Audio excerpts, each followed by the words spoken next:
Surge అన్న, అనవసరంగా మీరెందుకు వెళ్లి కలుపు మొక్కలు పీకుతున్నారు? మీరు పెద్ద పెహల్వాన్ అని ఒప్పుకుంటాను, కానీ ఈ కలుపు మొక్కల ముందు మీరు చిత్తుగా ఓడిపోయారు. ఏ చంపక్లాల్, నోరు మూస్తావా? సర్జు అన్నయ్య బాడీ చూడు, దాని ముందు ఈ కలుపు మొక్కలు ఒక లెక్కే కాదు. ఇవాళ 2 లీటర్ల పాలు తక్కువగా తాగారు, అందుకే రేపు చూడు కలుపు మొక్కలన్నీ నరికేస్తారు. కూలి పనులకు వచ్చేవాళ్ళు ఎక్కువ డబ్బు అడుగుతున్నారు, అందుకే నేనే చేయాల్సి వస్తోంది. ఆ వ్యవసాయ అధికారి చెప్పారు 45% పంటని కలుపు మొక్కలు తినేస్తున్నాయట. అలా జరగడానికి వీల్లేదు. రేపు అందరికీ కబురు చేయి, కలుపు మొక్కలు పీకాల్సిందే. సిద్ధంగా ఉండండి. అలాగే అన్నా. అలాగే అన్న. రంగంలోకి దిగండి, వేగంగా కానివ్వండి, పని వాళ్ళే పూర్తవ్వాలి. హే సర్జు అన్నా, ఎలా ఉన్నావు? నేను బాగున్నాను ధనియా. పెహల్వాన్ అంటే వ్యాయామం చేయాలి. సాంకేతికత ఉన్న ఈ ప్రపంచంలో నువ్వెందుకు కష్టపడుతున్నావు? నా కొడుకు బిజు వ్యవసాయ విశ్వవిద్యాలయంలో చదివాడు. వాడు చెప్పాడు, కొత్తగా మెరుగైన కొరియన్ టెక్నాలజీ వచ్చిందట. కలుపు మొక్కలన్నిటినీ మాయం చేసేస్తుందట. దాని పేరు ప్యాంకోర్. ఏ ఊరు దని అన్న? అరే ఏ ఊరు కాదు, దాని పేరు ప్యాంకోర్. బయోస్టెడ్ వారు తయారు చేసిన కలుపు మొక్కల వినాశిని. పొలంలో ఉన్న కలుపు మొక్కల్ని చంపేస్తుంది. అంటే ఇలా ఒక్కొక్కటి పేకనక్కర్లేదా? కలుపు మొక్కలన్నీ ఒకేసారి నాశనం చేస్తుందంట. అరే నేను చెప్పేది నిజం, కలుపు మొక్కలన్నిటినీ నాశనం చేస్తుంది. అలాగా, ఇది వివిధ రకాల విలన్ అనుకుంటాను. అవును, గడ్డి జాతి కలుపు, వెడల్పాకు కలుపు, తుంగ, ఊదా అన్ని నాశనం అవుతాయి. అంతేకాదు ప్యాంకోర్ తో పాటు వస్తుంది ప్యాంజాబ్. ఈ రెండిటిని కలిపి వాడితే మరోసారి మీ పొలంలో కలుపు మొక్కలనేవి రానే రావు. జంట బాగుంది, నేను మా చంపాలాగా. అరే చంపకు, ఊరుకో. ఇలా చూడు ధనియా, ఈ విదేశీ ఉత్పత్తుల మీద నాకు నమ్మకం లేదు.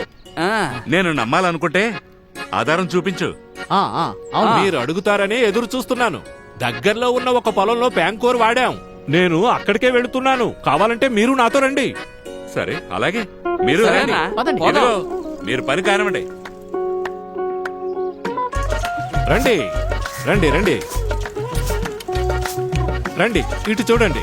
చెప్పండి, ఈ పొలం మీద మీ అభిప్రాయం ఏంటి? ఓరి నాయనా, విచిత్రంగా ఉంది, చాలా అద్భుతంగా ఉంది. ఏంటి ధనియా ఇది? ఇది ఎలా సాధ్యం? బీజు నాకంతా నేర్పించాడు. రండి మీకు నేర్పిస్తాను. ఇలా చూడండి, మీకు తెలుసు కదా, కలుపు మొక్కలు మట్టిలోని సారాన్ని, నీటిని పీల్చేస్తాయి, అవునా? అందుకే దిగుబడి తగ్గిపోతుంది. ప్యాంకోర్ మిమ్మల్ని వీటన్నిటి నుంచి కాపాడుతుంది. ధనియా అన్న, మిగతా మందుల్లో లేనిది ఈ ప్యాంకోర్ లో అదనంగా ఉన్నది ఏంటి? కలుపు మొక్కల్ని చంపి మిగతా మందులు శక్తివంతమైనవి కావు. కొన్ని మొండి కలుపు మొక్కలనవి చంపలేవు. అంటే ప్యాంకోర్ సర్జు అన్న కంటే బలమైనదా? అరే ఊరుకోండి, ఈ చెంపకి ఇలాగే వాగుతూ ఉంటాడు. సరే గాని నాకు ఇది చెప్పు, దీన్ని ఎలా వాడాలి? అరే ఇక్కడ కాదు, నా పొలంలో వేసి చూపించు. పద పద. సరే పదండి, పదండి. అర్థమయ్యేలా చెప్తాను. కలుపు మొక్కకి 3-4 ఆకులు రాగానే మనం ఈ ప్యాంకోర్ని వెయ్యాలి. అంటే శత్రువు బలశాలి కాకముందే మనం దాడి చెయ్యాలి. ఊరుకోరా. తరువాత ప్యాంకోర్ వాడే ముందు పొలం తేమగా ఉండకూడదు. ఒక పని చేయండి, 2 బకెట్లు తీసుకురండి. ఇదిగో సోను, వెళ్ళి వెళ్ళి తీసుకురా. బకెట్లు తెచ్చేశాను. ఒక్కొక్క బకెట్లో 5 లీటర్ల చొప్పున నీటిని నింపాలి. ఒక దాంట్లో 240 ml ప్యాంకోర్ ని పోయాలి. ఇంకొక బకెట్ లో 8 గ్రాముల ప్యాంజాబ్. ఆ తరువాత ఈ రెండింటిని కలిపి ఇంకొక బకెట్ లో పోయాలి. ఇప్పుడు 10 లీటర్ల మిశ్రమం సిద్ధంగా ఉంది.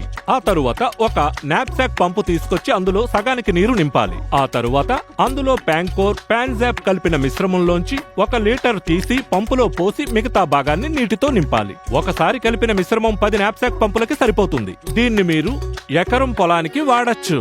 ఇంకా దీన్ని మొత్తం పొలంలో సమానంగా పిచికారీ చేయాలి. మంచి ఫలితం రావాలంటే 24 గంటల్లో పొలంలో నీరు పారేలా చేయాలి. ధనియా, ఈ సమస్య తీరడానికి ఎన్నాళ్ళు పడుతుంది? ఎందుకంటే నాకు అస్సలు టైం లేదు. కుస్తీ ఛాంపియన్షిప్ కి రెడీ అవ్వాలి. 2 వారాలే ఉన్నాయి. మీరెందుకు టెన్షన్ అవుతున్నారు? ఇందులో వేగంగా ఆరబెట్టే ర్యాపిడ్ యాక్షన్ కొరియన్ టెక్నాలజీ ఉంది.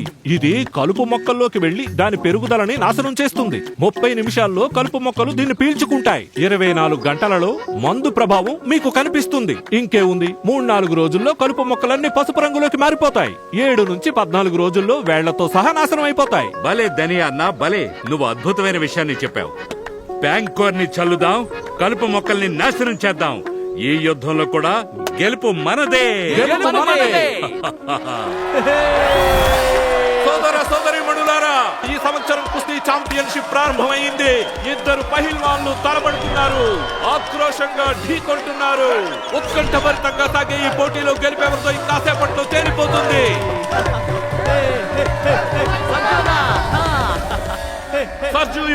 అద్భుతంగా శత్రువుని పట్టుకున్నాడు. చూసారా, ప్రతి ఏడాదిలాగే ఈ ఏడాది కూడా సర్జు అన్న ఛాంపియన్షిప్ గెలుచుకున్నాడు. సర్జు అన్నయ్య ఛాంపియన్షిప్ గెలుచుకున్నాడు. ఛాంపియన్షిప్ విజేత సర్జు అన్న, కలుపు మొక్కల యుద్ధంలో విజేత ప్యాంకోర్. యాంకోర్ కలుపు మొక్కల్ని సర్వనాశనం చేస్తుంది. ఇక పొలాలకి ఏ సమస్య ఉండదు. ఇకపై కలుపు మొక్కలతో యాంకోర్ యుద్ధం చేస్తుంది.